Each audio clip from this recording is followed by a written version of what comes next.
During the afternoon of August 31st, 1939, German forces made their final preparations for the invasion of Poland. Air crews studied their targets. Tanks moved to their assault positions. Then, in the early hours of September the 1st, German soldiers dressed in Polish uniforms attacked a radio station on the German side of the border, leaving behind some bodies.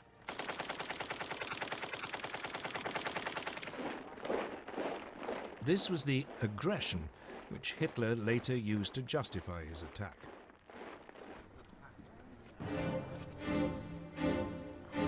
At 8 that morning, German troops pushed aside the Polish frontier barriers and mobile forces raced forward.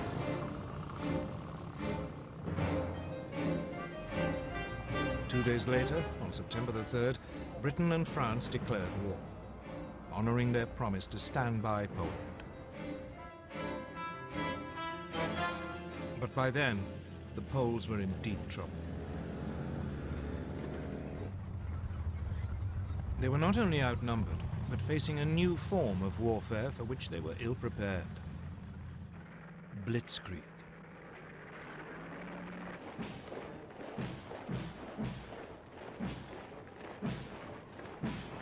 In 1939, the German army consisted of 1.5 million men. Its elite were the panzers, tanks, 6 armored divisions and 4 light divisions intended for reconnaissance, a total of 2,400 tanks. These had been designed to break through an enemy's defenses and strike deep, cutting communications and spreading confusion. Enemy strong points would be bypassed, left to the following infantry to mop up.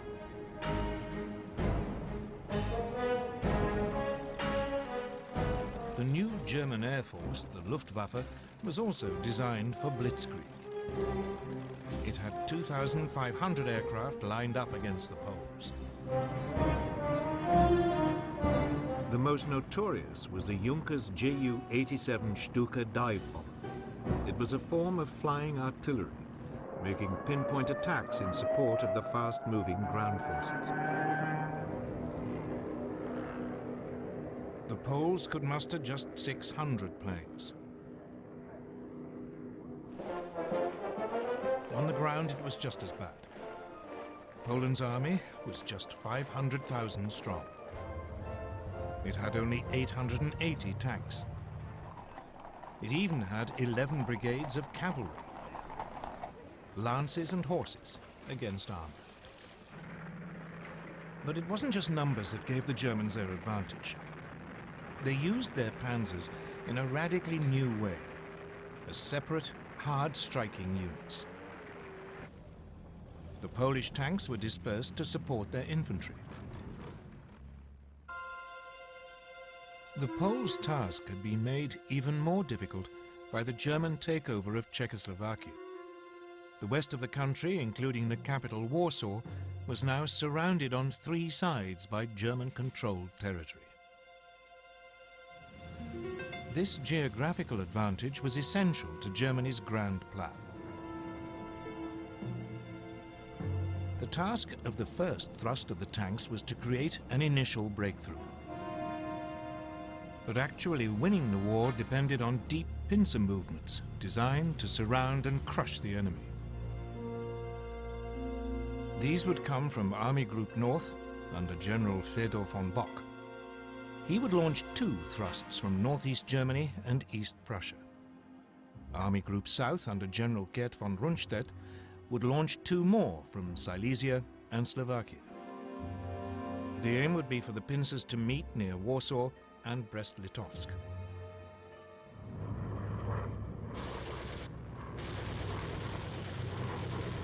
From the start, it went well for the Germans.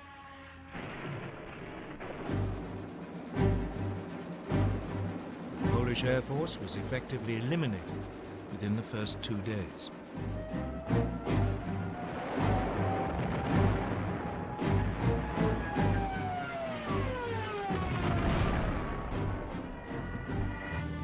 Panzers cut through and struck deep. The Stukas and medium bombers proved devastatingly effective.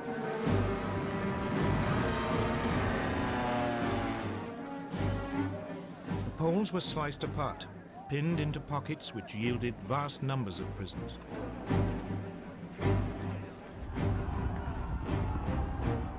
Legend has it that some Polish cavalry units gallantly tried to attack the panzers, but it was futile.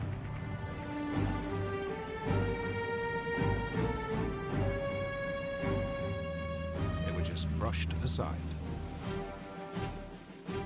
By September the 8th, the inner pincers had met up. German troops were advancing on the outskirts of Warsaw. On September the 17th, the outer pincers met at Brest-Litovsk.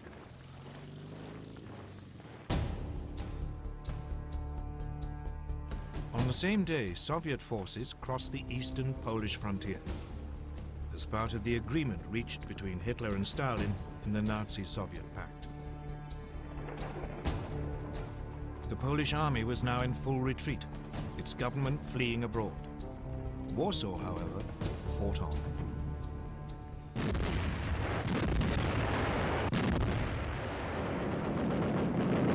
Its defenders rejected a German offer to surrender, so the full fury of the German war machine was turned on it.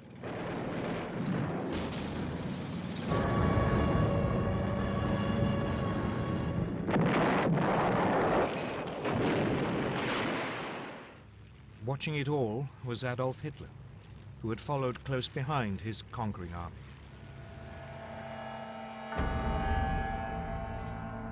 On September the 27th, Warsaw surrendered. The next day, the victors carved Poland up according to the Nazi-Soviet pact. The Soviet Union annexed slightly over half the country to the east. Germany took the rest. Both regimes began rounding up anyone who might present a danger in future. Many were murdered. And for the first time, the Germans revealed how they would behave against those peoples in Eastern Europe whom they considered inferior. They sent in the Einsatzgruppen, special SS squads, to round up Jews.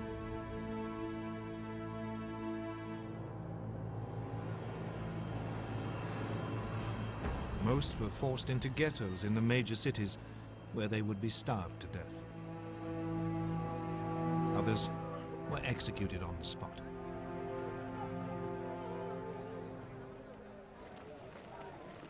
This was not, however, the end of the Polish army. More than 50,000 troops escaped and eventually reached France.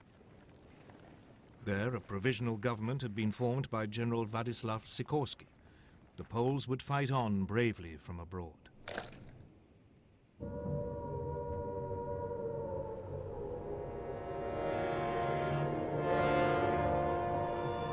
In Britain, the air raid sirens had sounded within minutes of Prime Minister Neville Chamberlain's announcement that hostilities had begun. In fact, despite their politicians' guarantees of Polish sovereignty, Britain and France had done very little to help Poland. As Hitler had gambled, they had no idea what to do once they had actually declared war. Both countries had begun mobilization. Air raid precautions were speeded up. Anti-aircraft guns were placed in major cities. Shelters were erected. Soon, children were being evacuated. Everyone had to carry gas masks, and a blackout was introduced. The British Army began to deploy its 100,000-strong expeditionary force to northern France. French troops did advance a little way inside the German border, but they refused to move beyond the protective cover of artillery range. The initiative was still firmly in Hitler's hands. And he at least knew precisely what he was going to do next.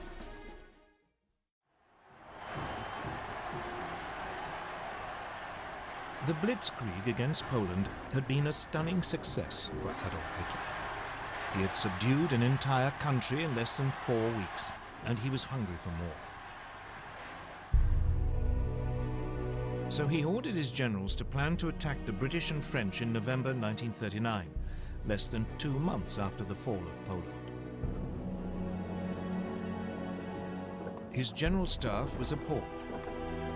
The bulk of the German army was still out east and had to be moved west. And there had been some serious losses in the Polish campaign. Lessons had to be learned. Polish anti-tank guns had destroyed a division's worth of the lightly armored panzers. A quarter of the aircraft used had been lost. The panzers were too light and unreliable, and they had frequently outrun both their supply columns and the marching infantry. Reluctantly, after furious arguments, Hitler agreed to wait until the following spring.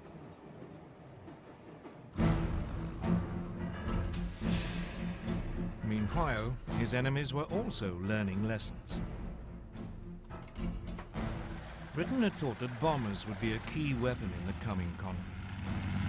But when on September the 4th, Britain's Royal Air Force made a daylight raid on German shipping, 7 of the 30 bombers were shot down. It soon became clear that this wasn't a one-off misfortune. In some raids, over half the aircraft were lost. British bombers just weren't up to the job.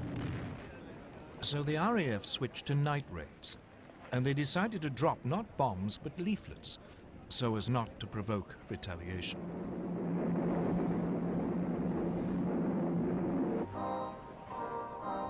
So, with the Blitzkrieg stalled and the air war quiet, the focus now went to the one remaining arena, the sea.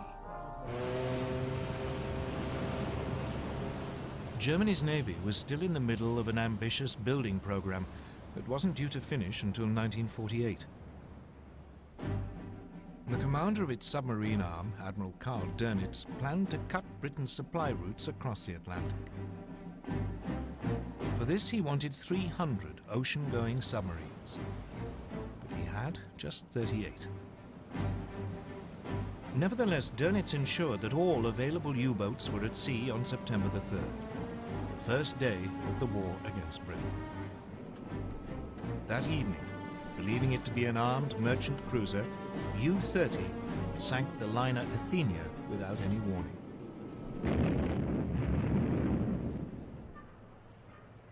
112 lives were lost, including 26 American citizens. The Royal Navy dwarfed its German counterpart. It had 12 battleships. Germany had none. It had 5 aircraft carriers. Germany, again, had none. So after the Athenia, Britain declared a total blockade of German ports. But for all its size, the Royal Navy had too few escort vessels. Many merchant ships had to sail alone. And by the end of 1939, more than 100 had been sunk. It quickly became apparent that the British had woefully underestimated the submarine threat. On September the 17th, U-29 sank the British aircraft carrier Courageous.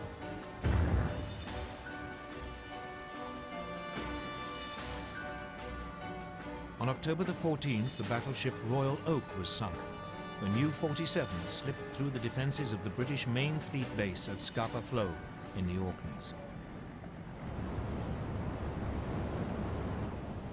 Meanwhile, Germany's small surface fleet had also been unleashed against the sea lanes.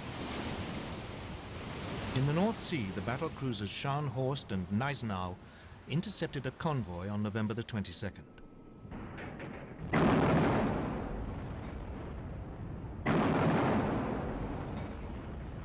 They sank its escort, the armed merchant cruiser Rawalpindi. But it was the pocket battleship Graf Spee which caused the greatest problems. Designed specifically for commerce raiding, Its 11-inch guns could overwhelm any ship fast enough to overtake it, and it had the speed to escape from any battleship. The Graf Spee had slipped away from Germany before hostilities began.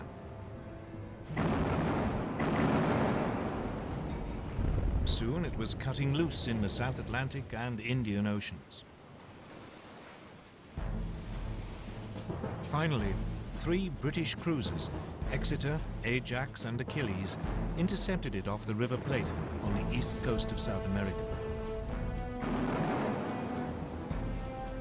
The British ships damaged the pocket battleship so badly that it had to take refuge in the neutral Uruguayan port of Montevideo. The Germans were then fooled into thinking that a more powerful British force had arrived.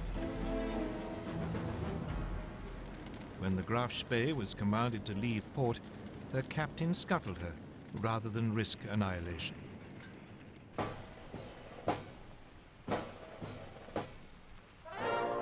Back home, the Royal Navy crews were feted as heroes. But this was just about the only obvious success enjoyed by the British or French armed forces during the winter of 1939. Though the British did enjoy one secret victory in the technological war, which was to prove vital.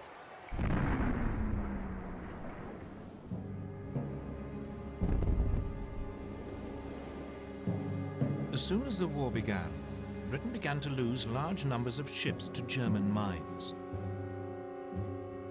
What was so mysterious was that the ships didn't seem to have actually struck them. The mines had simply exploded as the ships passed nearby. Then, on the night of November the 22nd, 1939, a German plane was spotted dropping a mine at low tide in the Thames estuary. Disarmed and rescued from the mud, the mine was found to be set off by the magnetic signature of a ship passing close by. The solution was to reduce a ship's magnetic signature by hanging a copper cable round the hull and then passing an electric current through it, a process called degaussing. Once degaussing was applied to all ships, the danger from the magnetic mine was massively reduced. But otherwise, as 1940 began, the war was quiet. The two sides did little during the winter except to patrol, train, and try to keep warm, for it was a particularly cold one. An American journalist called it the Phony War. For the Germans, it was the Sitzkrieg.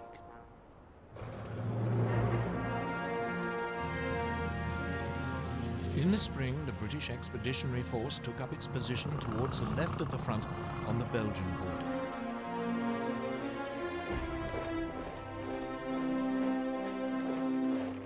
But it was dwarfed by its French ally. France had some 100 divisions along the Belgian and German frontiers, or in reserve nearby. This imbalance meant that the British commander, Lord Gort, had to go along with the ideas of the French general Maurice Gamelin. And these were entirely defensive. French hopes were pinned on the massive ramparts of the Maginot Line. A series of fortifications, it ran from Switzerland to Belgium along the French-German border. The Maginot Line was considered to be completely impassable and would ensure that French territory remained safe. But otherwise, the Allies had no idea of how actually to defeat Germany. Instead, they brought up their forces and prepared for a repeat of World War I. They would blockade Germany to sap its strength, and they would dig in, ready to grind down the assault which they knew must come.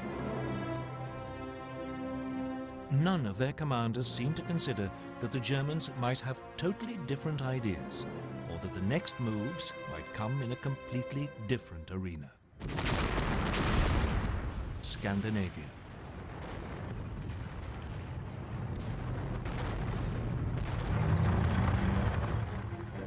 On November the 30th, 1939, a new theater of war was opened up. The Soviet Union invaded its tiny neighbor, Finland. Finland had only achieved independence from the Russians in 1918 and hated them. Soviet dictator Joseph Stalin was convinced that one day the Finns might allow the Germans in to attack Leningrad and the vital Arctic port of Murmansk. The Red Army outnumbered its Finnish opponents by more than 10 to 1. The invasion should have been a walkover. But its leadership had been devastated by Stalin's terrible purges. The Finns were led by General Gustav Mannerheim. He fought back using hit-and-run tactics amid the deep snow, often on skis. The Soviet troops, confused and poorly led, suffered massive losses.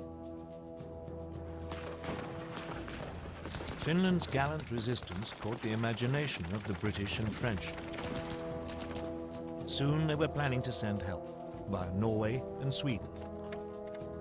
The fact that this might suck two neutral countries into the war was ignored.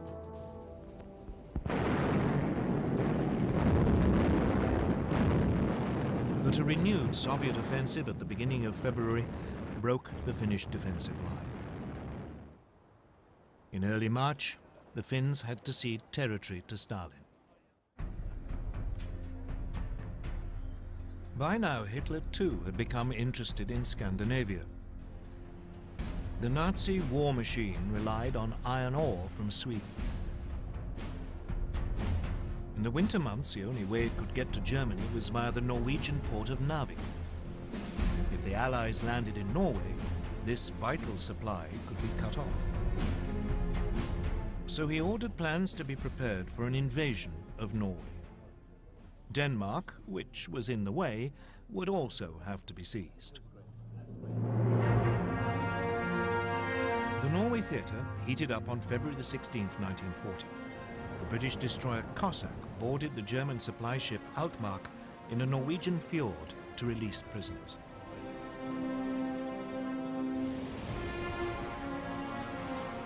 Then, on April the 9th, German troops began landing at 5 ports: Oslo, Kristiansand, Bergen, Trondheim, and Narvik.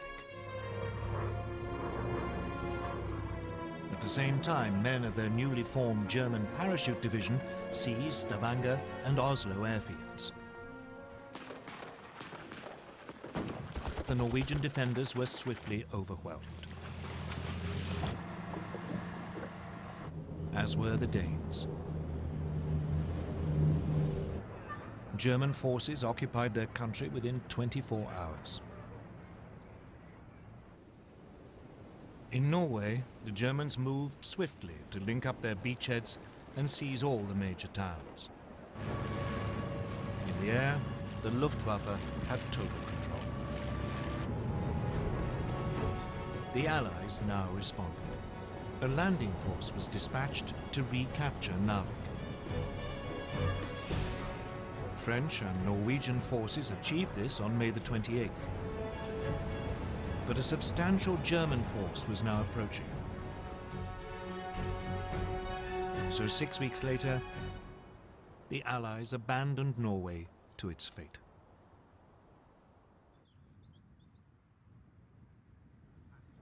Hitler had spent most of that winter and spring at his country retreat, the Berghof in southern Bavaria. For him, the events in Scandinavia were a sideshow. Instead, he was preparing for his next major blitzkrieg against Britain and France. The first plan his generals brought him had a familiar ring to it. The Germans would advance into Belgium, aiming to swing down towards Paris. It was a repeat of the Schlieffen Plan, which the Germans had used at the start of World War I. The Allies were expecting this, and their main strategic discussion was how to prepare for it.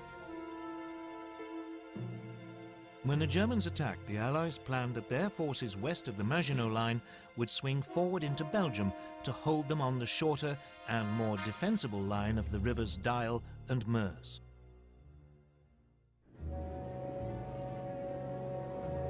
Then, on January the 10th, 1940, a German liaison aircraft lost its way and crashed in Belgium. A copy of the German plan was found. This convinced the Allies that their Dyle plan must be right, and they deployed their troops accordingly. Unfortunately, the same event made the Germans alter their ideas entirely. Chief planner General Erich von Manstein had always thought the original plan unimaginative. He was worried that the German forces would become bogged down, as in World War I, and that his country would lose a long, drawn-out war. So he proposed to Hitler that the main thrust should be made at the point where the Maginot Line ended, and where the Allies were most vulnerable as their Western armies moved forward. Virtually all Germany's panzers would be gathered opposite the Ardennes in southeast Belgium. The Allies considered this hilly and wooded area almost impassable for tanks. It was, therefore, lightly defended. The plan was to drive deep behind the Allied armies, which would have advanced into Belgium. They could then cut them off, and all the forces sitting in the Maginot Line would be bypassed. It was a high-risk strategy. The German armor could become stuck in the forest, but Hitler loved it. So the German forces were redeployed without the Allies knowing. The Allies, meanwhile, prepared for their long defensive war. In addition to the formidable barrier of the Maginot Line, they had a slight advantage both in manpower, some 110 divisions available against 95 German, and in armor, about 3,000 vehicles against 2,700. The French also had the better tanks. Their 32-ton Char-Bay had both 75 and 47mm guns. Its disadvantage was that the main gun was mounted in the hull, and so was difficult to aim. The other gun was in a one-man turret, from which the commander had to control the tank as well as man the gun. In contrast, the newest German design, the 17-ton Panzer Mark IV, had a 75mm gun in a spacious three-man turret, so its crew could work as a team, though only about 100 were available. The other main French tanks also had guns which matched those of their German counterparts, but again the French had the one-man turret. The one area where the Germans had a clear advantage was in the air. The Luftwaffe had 2,000 bombers, the Allies just 800. The Luftwaffe had 4,000 fighters, including the ultra-modern Messerschmitt Bf 109. They faced just 2,500, mainly older aircraft. The Royal Air Force did have about 800 excellent Spitfire and Hurricane fighters, but it was keen to keep them for home defense.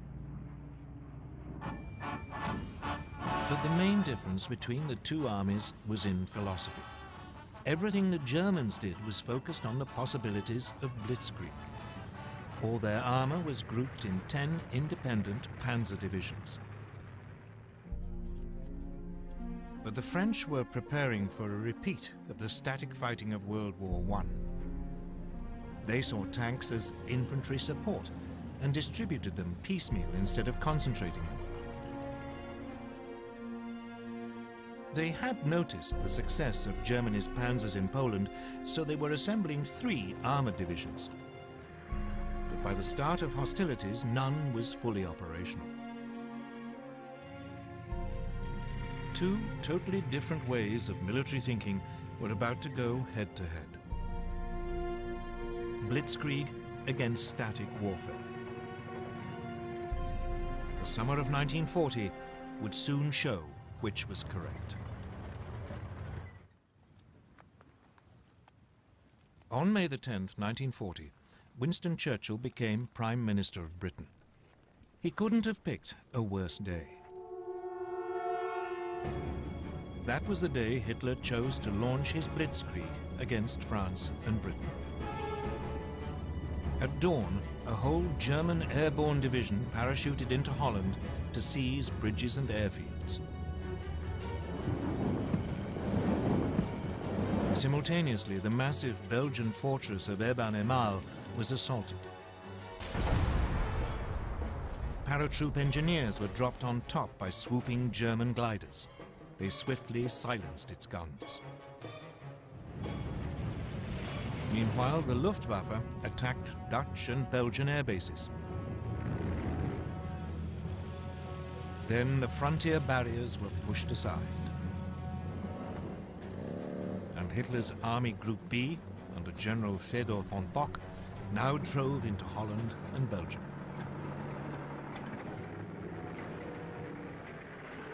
As planned, the French and British armies along the Belgian border moved forward to their new defensive line along the Dyle and Meuse rivers.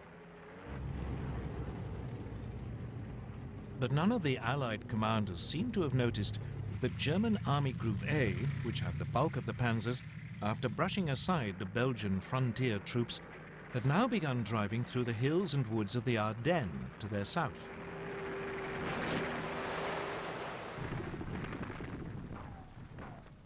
Meanwhile, the Germans were pushing rapidly through Holland.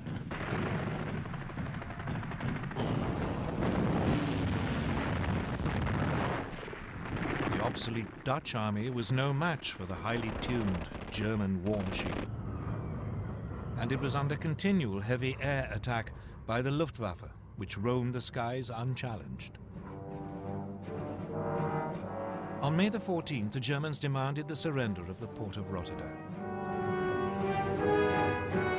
A large force of bombers took off as the Dutch hesitated. While they were airborne, the Dutch agreed to surrender the city, but apparently a recall message never reached the bombers.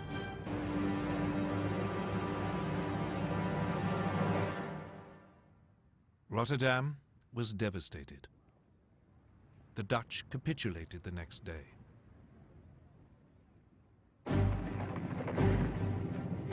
Then came the hammer blow. The thing that British and French planners had thought impossible had happened. German panzers were through the Ardennes and had reached the Meuse by the evening of May the 12th.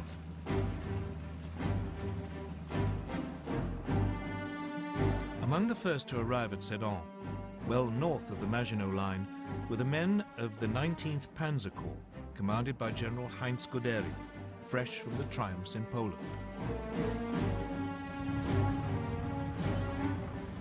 Guderian now showed how blitzkrieg should be done. He ignored the troops in the Maginot Line, and he didn't wait for his own infantry to catch up. He pushed straight on. The next day, assault troops crossed the River Meuse.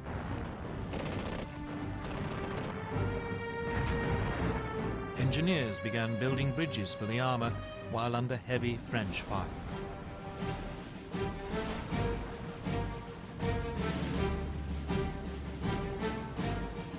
On the 14th, the panzers began crossing. That evening, Guderian's bridgehead was 8 miles deep. The French troops, stuck in the Maginot Line, were too immobile to intervene. Allied bombers made despairing attempts to destroy the German bridges.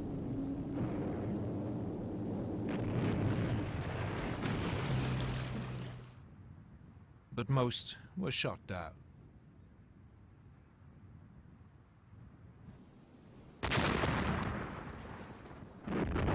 All the while, German artillery pounded the French defenses while the Stukas screamed in.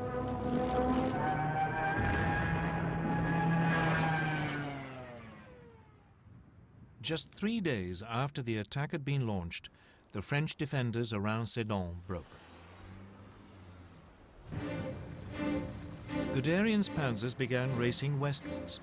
By nightfall, they had advanced more than 40 miles behind the northern group of Allied armies. These had been holding firm on the Dial line, but now the French Supreme Commander, General Gamelin, realized that they were about to be encircled. He ordered them to fall back. This sudden decision to withdraw bewildered the Allied troops, who had no idea what was going on behind them. As they fell back, they were hindered by a growing flood of refugees clogging the roads. That day, the French Prime Minister Paul Reynaud phoned Churchill. He said, "We are beaten. We have lost the battle." But for all the brilliance of the Blitzkrieg, the Germans were vulnerable. As the panzers raced westwards, they created an ever longer corridor just a few miles wide. The Allies realized that this was open to counterattack. The bulk of the German army was still totally dependent on horsepower or its own feet for transport, so the gap between the rampaging panzers and the follow-up infantry grew with every hour. On May the 17th, Colonel Charles de Gaulle, commander of one of the newly formed French armored divisions, made the first of 2 attempts to cut through the German line near Crécy. But the cumbersome French command system meant that units were sent into battle piecemeal, not in a coordinated thrust.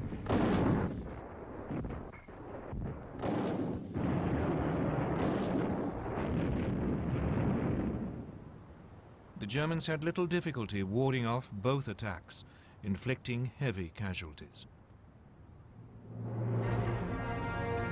It seemed that nothing could now stop Guderian. He plunged on, further and further into France. By the 19th, his lead units were past Péronne. On the 20th, in an extraordinary 56-mile dash, Amiens had been taken by lunchtime. Abbeville, just 14 miles from the English Channel, was seized by 9 that evening. And at midnight, a battalion of the 2nd Panzer Division reached the coast at Noyelles. The Germans had split the Allied front in 2. Everything now depended on whether they could defend this long, thin corridor, or whether the Allies could successfully counterattack.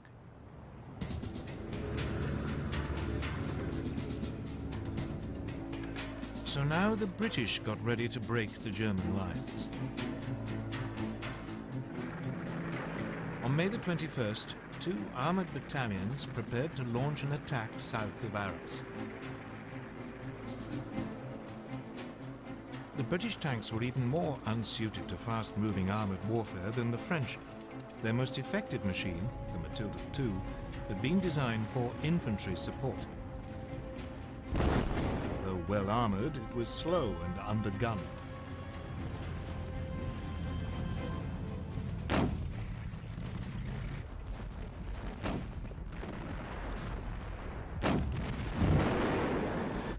The Germans had little trouble in repulsing the attack. But it did have an effect. By now, the German High Command were becoming worried by their extended lines of communication. So, for the time being, driving south into the rest of France was put on hold until the infantry had caught up. The priority was to turn north and eliminate the British Expeditionary Force and the French First Army fighting beside it. On May the 22nd, Guderian and the panzers began their attack to destroy the Allied armies. These were now pulling back to the ports of Boulogne, Calais, and Dunkirk, but they were trapped. On May the 23rd, General Alan Brooke, commander of British II Corps, wrote, "Nothing but a miracle can save the British Expeditionary Force." 2 days later, the Germans seized Boulogne.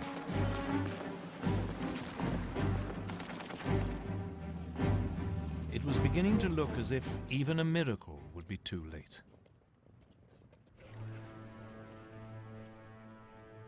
May the 25th, 1940. The situation of the British Expeditionary Force and the French First Army was desperate. The port of Boulogne had been overrun. German troops had isolated Calais. The British were being forced back to the port of Dunkirk.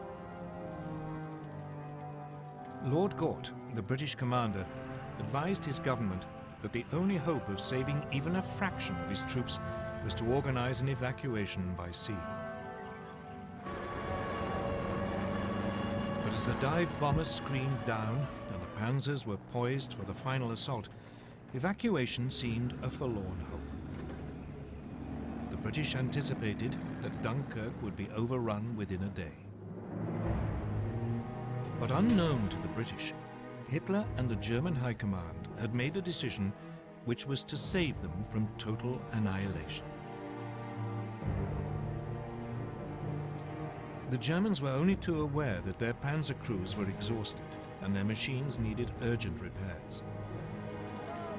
Those attacks by de Gaulle and the British may have failed, but they have shown very clearly how vulnerable the German lines of communication were.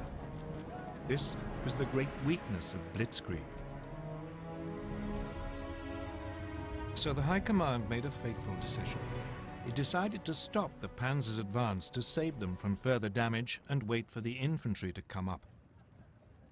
Only then would the Allied pocket around Dunkirk be eliminated. So the blitzkrieg was halted and the panzers lay idle. They would not advance for 2 days, just enough to buy the British in particular a little time to prepare. As the tanks waited, the only major action was in Calais. There the British and French garrison refused to surrender. Instead, they had to be overrun in 3 days of bloody hand-to-hand fighting. When the panzers got going again 2 days later on May the 26th, the weather had changed.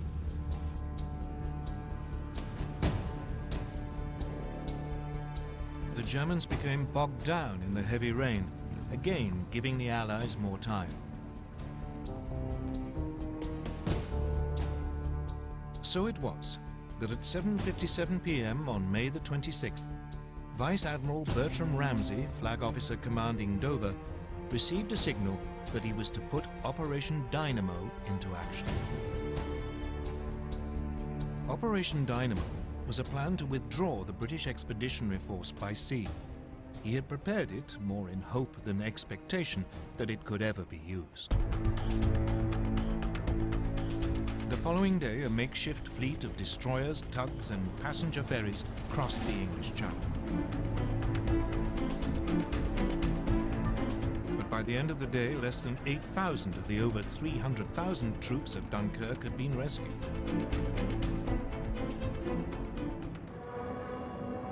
The port was under such heavy air attack that it could not be used. And the ships could not get in close enough to the beaches. So Ramsay now sent out a call for any boats of shallow draft that were over 30 feet long. Hundreds of cabin cruisers, fishing boats and barges were gathered from harbours all over southern England and sent across the Channel, often crewed by their civilian owners. The little ships worked on the beaches of Dunkirk, ferrying troops out to the larger boats waiting to take them to safety.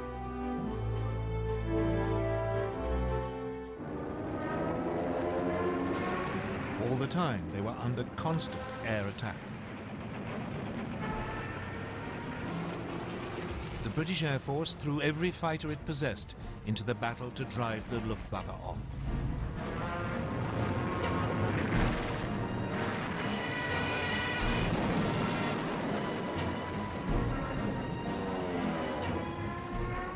Even so, 7 French and 6 British destroyers were sunk, together with 24 smaller warships. A quarter of the 665 small boats never got home.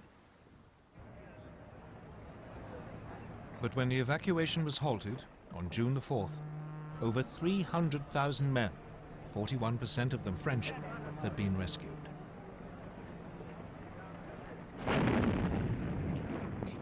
None of this would have been possible without the heroism of the French army.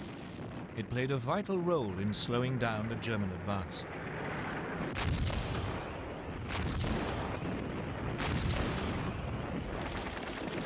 The French rearguard didn't leave its positions around Dunkirk until the last boats had pulled away from the beaches.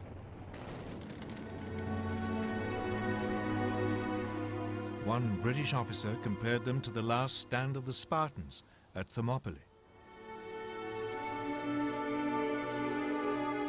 Even so, the British army had lost most of its heavy weapons. It wouldn't be fit to fight the Germans again for a long time. France still had to fight on, but it had lost more than half its army. Against them, the Germans had 92 divisions, including masses of armor.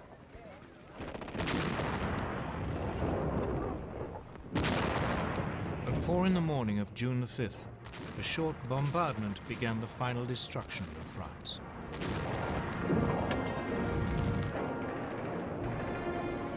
Assault troops crossed the Somme and the Aisne. At first, the French resistance was fierce, and the Germans struggled to break out of their bridgeheads.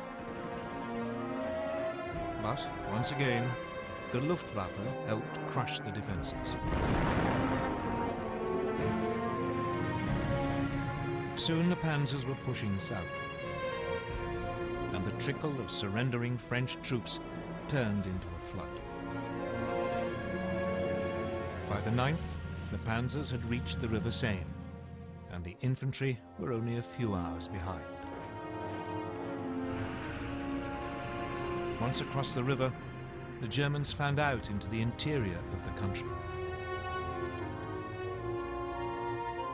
On the 14th, the German army marched into Paris.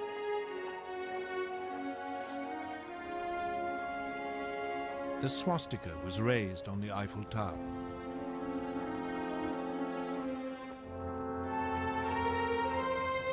Hitler had secured the prize which had eluded the Kaiser in 1914. The Parisians could only watch in stunned horror. Throughout the period of the French collapse, Winston Churchill paid 5 visits to France, trying to bolster French resistance. On June the 16th, he even offered Paul Reynaud a union with Britain if France stayed in the fight. But it was too late. Reynaud's cabinet rejected the proposal, and the Prime Minister resigned that evening. He was succeeded by Marshal Philippe Pétain, who immediately asked the Germans for an armistice.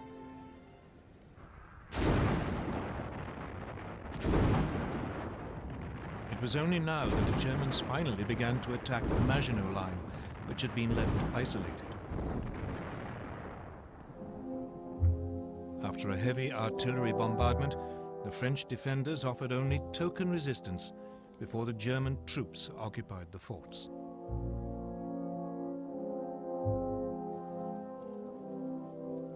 On June the 21st, Hitler went to Compiègne, where the railway carriage in which the Germans had signed the armistice in 1918 was kept. As a French delegation entered the carriage, he handed them his terms and then left. The French insisted on consulting their government, but the next day they were told that if they didn't sign immediately, the panzers would roll again. They signed, and the humiliation of France was complete.